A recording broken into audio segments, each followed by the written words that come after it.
Olá pessoal, vamos para a nossa primeira videoaula de Sociologia. Hoje nós vamos estudar a aula 6 da apostila 2. O nosso autor de hoje é Émile Durkheim, francês, nascido em 1858 e morto em 1917. Ele era doutor em filosofia, fundador da Escola Francesa de Sociologia, é o criador da ciência sociologia, né? Ele combinou a pesquisa empírica com a teórica e fundou as bases dessa ciência com as regras do método sociológico, inclusive o nome de uma obra dele. Ele foi influenciado pelas ciências naturais, influenciado principalmente pela biologia, de onde ele tirou algumas regras do método de pesquisa. Então, o nome do método que ele usa é o método funcionalista. O que esse método tem de diferente de outros como estruturalista? Esse método funcionalista enxerga as sociedades, as instituições, de acordo com as funções que elas exercem dentro da sociedade, ou seja, eles entendem a sociedade como um grande organismo e dentro desse organismo há sistemas, órgãos que exercem funções. Então compreende esses órgãos, esses sistemas, né, de acordo com suas funções, ou seja, cada instituição dentro de uma sociedade, cada sistema dentro de uma sociedade representa determinadas funções. Muito bem, então, para a gente compreender melhor o Émile Durkheim, a gente começa falando de alguns conceitos fundamentais, como, por exemplo, solidariedade, fato social, consciência coletiva e anomia. Então, vejam só, vamos começar falando sobre solidariedade. Mas para a gente falar sobre solidariedade, vamos falar sobre a consciência coletiva. Para o Émile Durkheim, o todo é sempre maior que as partes, ou se compreende melhor as partes através do todo. Ou seja, a sociedade, a consciência coletiva se sobrepõe à consciência individual. O sujeito se forma a partir dessa consciência coletiva. Deixa eu só corrigir aqui, porque essa consciência coletiva. Muito bem, acontece que essa consciência coletiva formada a partir das interações sociais, do convívio social, ela vai criar uma certa solidez do grupo social.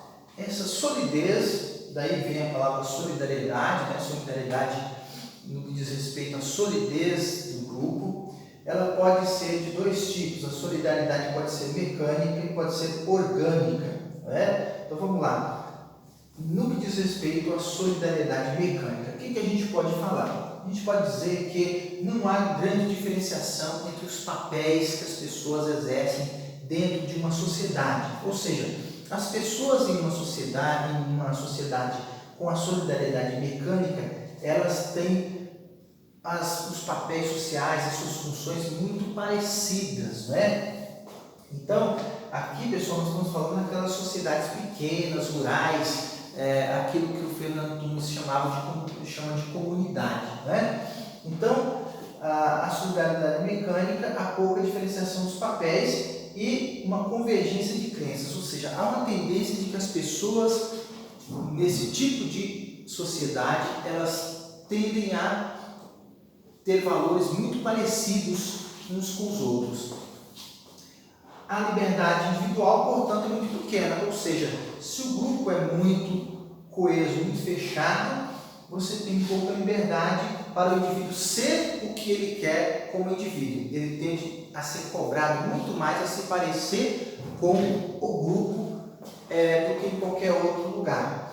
E a consciência coletiva muito próxima da consciência individual, ou seja, o indivíduo é pressionado a pensar conforme o grupo pensa. Ou seja, a forma como o indivíduo pensa é muito parecida com a que o grupo pensa. Muito bem.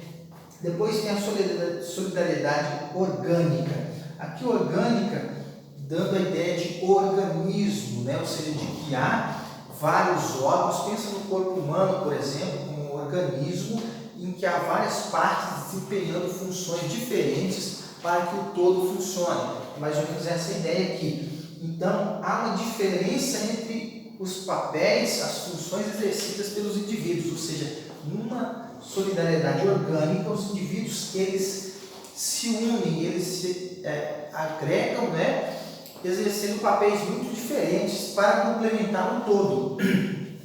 A diferença coletiva da diferença individual é maior, ao passo que aqui é menor, aqui é maior. Por quê? Porque há uma diversidade de indivíduos que pensam de forma muito diferente, então cria-se uma consciência coletiva, mas há liberdade para o indivíduo exercer a sua função sem necessariamente seguir exatamente o que o grupo pensa. Então ele pode pensar de forma diferente, ele pode ser de forma diferente. Há um maior espaço para a formação do indivíduo, enquanto que aqui o espaço para o indivíduo é muito menor.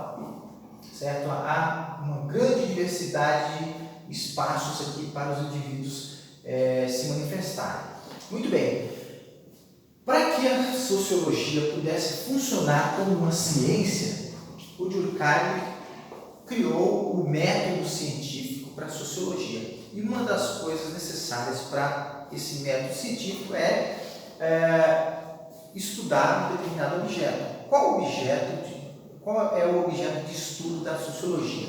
Né? O Durkheim identificou esse objeto de estudo como fato social. O que é um fato social? É uma grande notícia, alguma coisa assim? Não. O fato social, para o Durkheim, é o modo de pensar, sentir e agir de um grupo social. Existem fatos, né? E existem fatos sociais. Ok? Um fato social, então, é aquela forma de pensar, sentir e agir de um determinado grupo.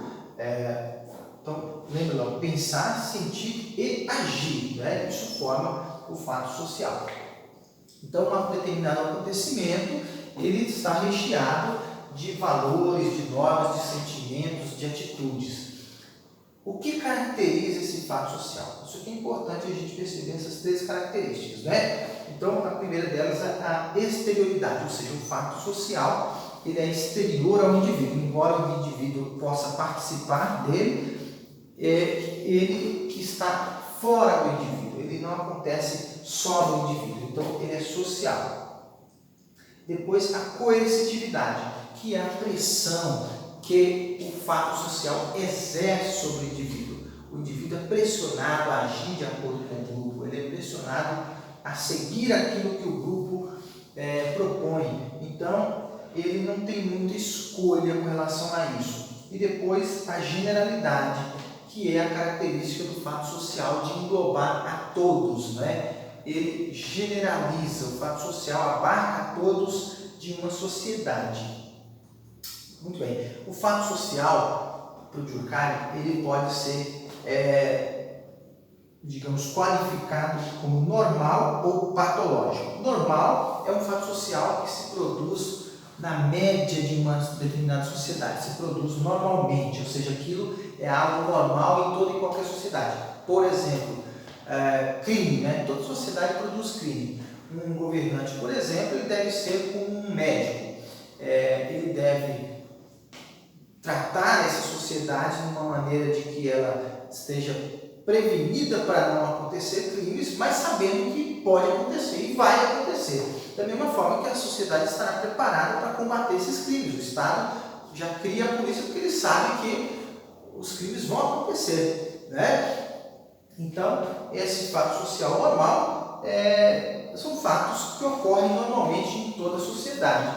Isso é normal acontecer. O fato social patológico, ele ocorre de forma excepcional, foge dos padrões das sociedades e precisa ser tratado como um corpo doente, assim como uma sociedade que começa a ter uma quantidade, digamos, exorbitante de determinados crimes, então percebe-se que naquele setor ali há uma patologia que precisa ser tratada.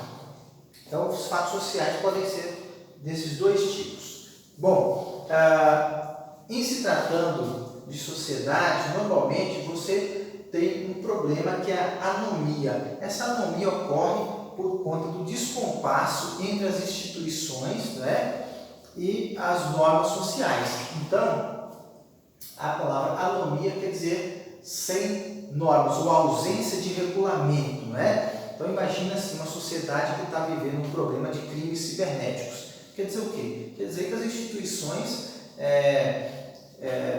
estão existindo e que há um novo elemento na sociedade, que é a internet, as redes sociais e tudo mais, e que tem se praticado crimes lá e que não há uma regulamentação por conta disso, né? Então as pessoas não reconhecem a presença de normas naquele aspecto, que precisa então ser regulamentado, ser ajustado. As instituições funcionando como sistemas, como órgãos dentro desse organismo, elas precisam estar bem concatenadas umas com as outras para que a sociedade possa fluir normalmente, né? Então aqui uma visão bem rápida sobre o pensamento de Durkheim, tratando desses principais conceitos, né? A solidariedade, o fato social, a consciência coletiva e o método sociológico também, que é importante. Então, de forma geral, aqui bem rápida, para vocês terem uma base para poder estudar o assunto. Tá certo? Muito obrigado.